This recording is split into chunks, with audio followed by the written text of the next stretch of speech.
Hi, I'm Brent Haynes with Wood Sound Flutes. And I'm Alex Booth. The song we just played was Angels We Have Heard on High from our book, Duets from Around the World for Native American Flute. We're going to be sending the tablature for this song out with the video. So you'll be getting a copy. Now the great thing is that you're going to be getting the actual tablature, not just the finger charts that I've been sending with the last few videos. I'll show you what that actually looks like. Here, this is the, we actually played it from the tablature, so this is kind of what it looks like, the printout. And so you'll be able to print it. This is printed from what we're going to be sending you. And that will give you both both parts so that you can play what we just played. At any rate, today we're going to be talking about breath techniques, and Alex is actually going to do the teaching on that. Now, Alex is very qualified for teaching this. Alex has been trained in vocal techniques and classically trained in this. He's got the most incredible voice I've ever heard. He sings, we go out into the shop sometimes, we can hear him singing clear, from 100 yards away you can hear him singing sometimes. It's amazing, the voice and the set of pipes in this guy. It's just absolutely incredible the way he sings. He's got his own band, and he plays guitar and mandolin and probably other instruments as well. A few others. Yeah. Many of you probably have heard him playing guitar at some of the flute festivals. He's become the resident guitarist at some of the flute festivals now. And he's also a very accomplished flute player. And so we would like to have him do some teaching on breath technique because it's so critical to good flute playing. The great thing is that the breath technique that you learn in classical singing is the same breath technique that you can use in playing the flute. And so much of this is transferable. Okay. Well, Alex, I'll leave you to do that teaching, and I'll be back in a bit. Sounds good. Hi everybody, I'm really excited today to be teaching you about breathing and the Native American flute. Now, as Brent said earlier, breathing is crucial to playing the Native American style flute. It is a wind instrument, and the way we create that wind is with our breath. Now, many people think that they know how to breathe already. They think, oh, I breathe every day. And that's true.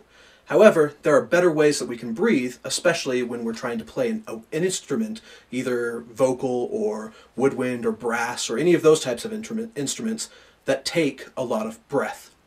Most people, when they breathe, are going to breathe into their chests. That's what we think of. Our lungs are there. And so it looks something like this. Our shoulders go up and down, our chests come out a little bit and come back in. And that's the way many people breathe. However, the way that you should be breathing is actually a lot lower. So when I breathe nowadays, like breathing in my chest, that's actually kind of weird for me nowadays. The way I breathe now is breathing low in my stomach. So it looks more like this. Now that's very important for several reasons.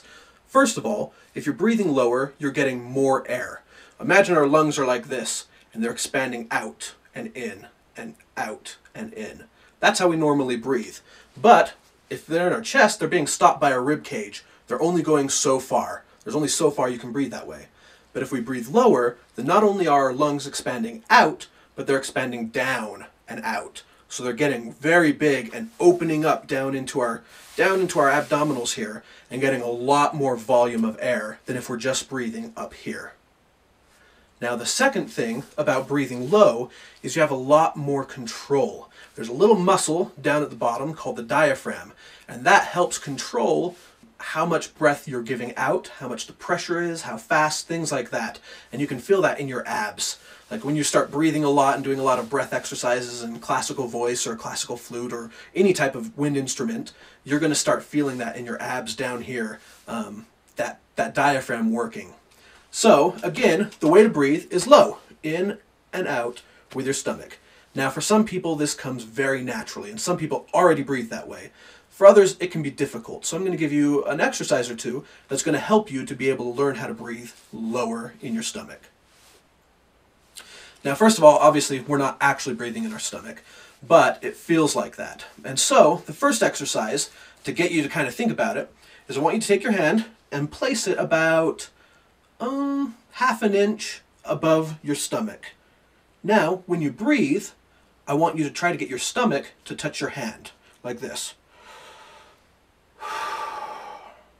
All right, now if it's way too far, go ahead and move your hand in. If it's way too easy, move your hand out a little bit and see if you can stretch out a little bit farther than you were. So a good exercise to do with that technique is to take a couple of counts of breath in and a couple of counts of breath out. All right, so I'm going to hold my hand in front of my stomach, just like you guys can, and then I'm going to count to 4 to breathe in, hold for 4, and then breathe out for 4. All right? So it's going to look something like this.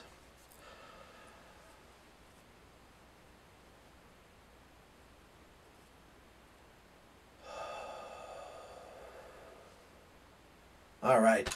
Now I actually followed my stomach in with my hand and kind of just followed.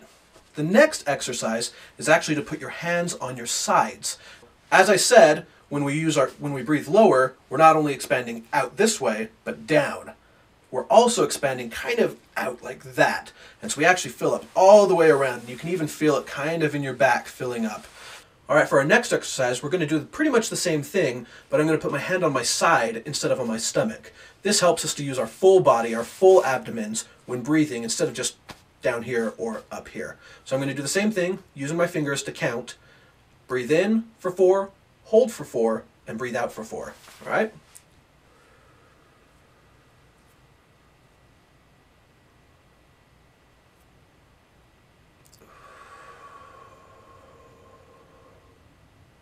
So remember, the key is to breathe low.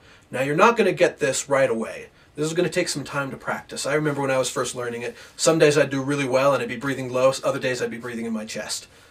But practice is what makes perfect. So continue doing those exercises and they will help you to be breathing lower instead of higher.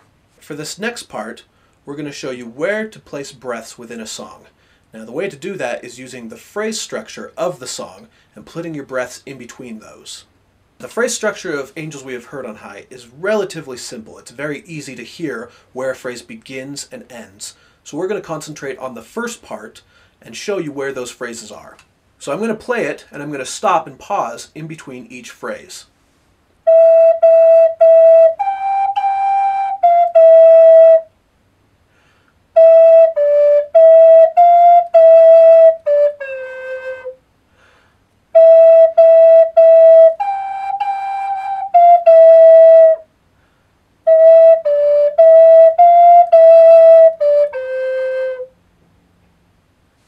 Alright, so that was 4 phrases. However, those 4 phrases can be combined to create just 2 phrases.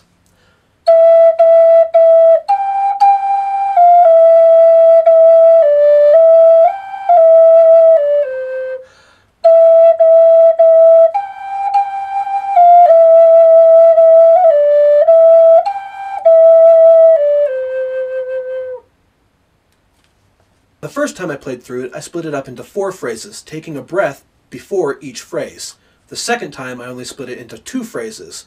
So the first time, I took 4 breaths. The second time, I only took 2. Different people are going to require different breaths, and of course it's going to vary depending on songs. For me, I generally have plenty of breath to only just take the 2 breaths during that whole A part. For others, you may take more. Now if you're playing a double flute, or some of the triple flutes, you may have to take even more breaths, so use these phrase markers as a place to take those extra breaths. You can do the exact same thing we just did with the A part with the chorus part, or the B part. The way to do that is to think about those phrases and take a breath in between them.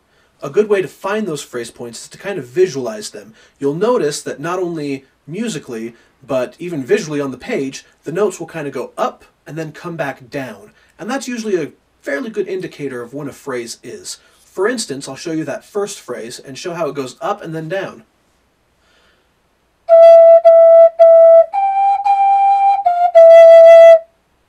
That very short phrase begins and ends on the same note. Now that's also a very good indicator of when a phrase begins and when it ends. Well, I hope these breathing techniques are helpful for you in your own journey with the Native American flute. There are many more techniques that you can learn, and a great resource for those is on the Flute Portal. So feel free to drop on by and check out our blogs or our forums. They're a great resource to learn and to discuss with other players and to join the flute community. Alex, that was just fabulous. Thank you. Thank you so very much. I appreciate that. Well, we wish you all a very Merry Christmas. We appreciate you so very much, and we look forward to seeing you in the new year, and happy holidays. Happy holidays.